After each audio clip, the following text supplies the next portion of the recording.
We started this morning by featuring local artist Allison and Brown. From sculptures to ceramic pottery, jewelry, and drawing, her work is powerful and filled with emotion and message.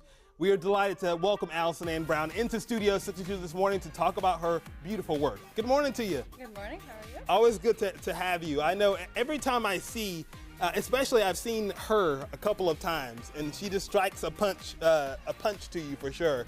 Introduce yourself. What is your artist mission? What do you want to accomplish by doing all these different forms of art?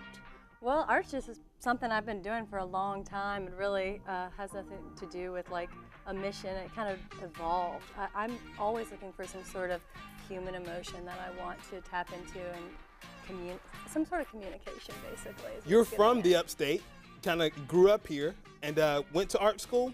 Yes, I did. I grew up, in Taylor, South Carolina. I went to both the Fine Arts Center and the Governor's School, and they're excellent places to get USC grad, I think? I am, yeah, USC Columbia. We won't hold it against you. We won't hold it against you. Okay, so from that early age of art and going to the Fine Arts Center and things like that, how have you seen your pieces evolved? I'd imagine at the Fine Arts Center you weren't creating something like this. No, I didn't get into ceramic sculpture until I was at the very end of my schooling at the Governor's School and then in college.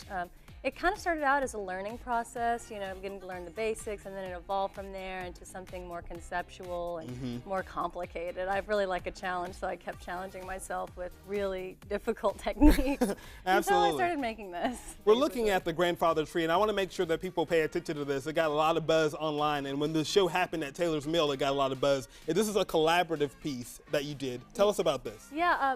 Myself and another artist who's local and works at the Artistry with Ryan Calloway, Carrie Morton, we made this piece together for a collaborative arts show that involved musicians and dancers and me and Carrie. And this piece was supposed to embody the spirit of collaboration and the mill and what it was bringing to the table. And it was absolutely stunning. A really huge piece, too. I mean, I got to go there after the show, didn't make it to the show, but I got to see it, and it was one of those stunning pieces.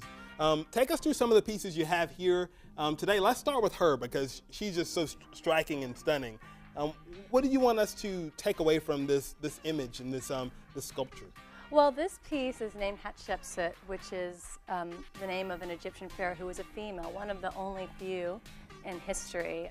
She was an amazing ruler who had a prosperous reign until she disappeared. I wonder what happened to her, right? But this piece it's about the empowerment. It's about power. It's about, resilience as a leader, and it's about women with power, basically. And I based the headdress off a Native American type design because I want people to think about the American culture when they see this. It's named after an Egyptian pharaoh, but it's also kind of about the American struggle. So there's that relatability with yeah. it all. Okay, take us through some of the pieces here that you have brought with you. Well, these two pieces here are drawings, and I do a lot of drawing. It relates really heavily to my sculpture, and working with the figure, working with experimental materials like glitter or graphite, colored pencil, all kinds of different things like that. Do you keep it neutral most of the times, like with the grays and the white and the slate color? I do. I tend to like very stark, powerful imagery, and I don't really want it to be distracted by really busy color. I like kind of the clean look of using just a few colors, accentuating it with the gold, making it seem kind of, again, powerful or having presence, because we, associate gold with riches and power, for sure, basically. And you also, we don't have enough room to have this one in here. Some larger pieces that are, more like the body form. Yes, I love to work with the full figure, and it is quite difficult to bring it into the studio for a short segment, but I do a lot of pieces, or a number of pieces that work with the entire figure, because I feel that it actually, it makes it seem more powerful, again, because of the presence of having what can appear from a distance to be a live person in the room. Right, and it definitely looks that way, for sure.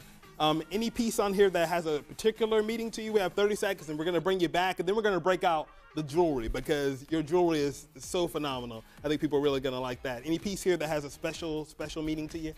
Well, I guess I can talk about the skulls, because that's something kind of interesting. I started making them, as they're called portraits, and I think of them kind of as like you know, touching on some sort of spiritual aspect of the animal because, you know, the rest of their body is gone. But I kind of use the skull as a basis for getting a more, you know, spiritual feel, I guess.